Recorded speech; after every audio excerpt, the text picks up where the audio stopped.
Hello, what's up? Welcome back naman po tayo sa aking YouTube channel. Ito mga kadiskarte, gusto mo bang makatipid ka sa pagbabakwas at magkonsumo ka ng sobra-sobrang oras para makaiwas tayo sa bill natin na malaki? Ito na lang po yan mga kadiskarte. Ito mga kadiskarte, meron tayo ditong water storage. Ang taas na itong water storage na to na ginawa ko ay nasa 4 feet.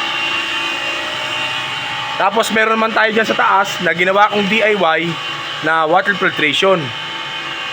Meron ditong pebbles, charcoal, silica sand. Bali dyan sa taas pa lang dyan mga kadiskarte, makikita nyo, sinasala na yan. Sinasala na yan.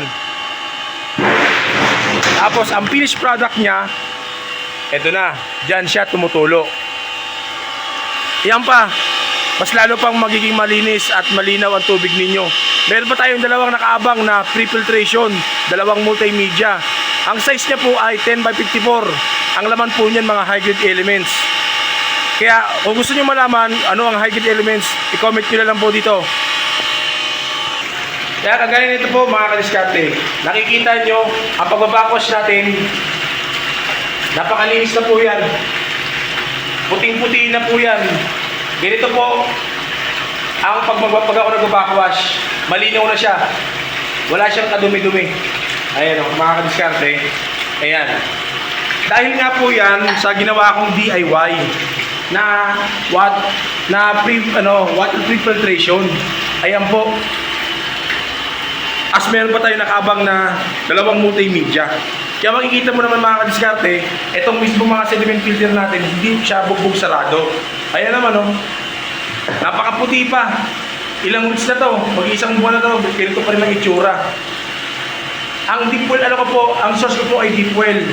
Pero ang TDS ko sa product, 345. Ayan po mga diskarte.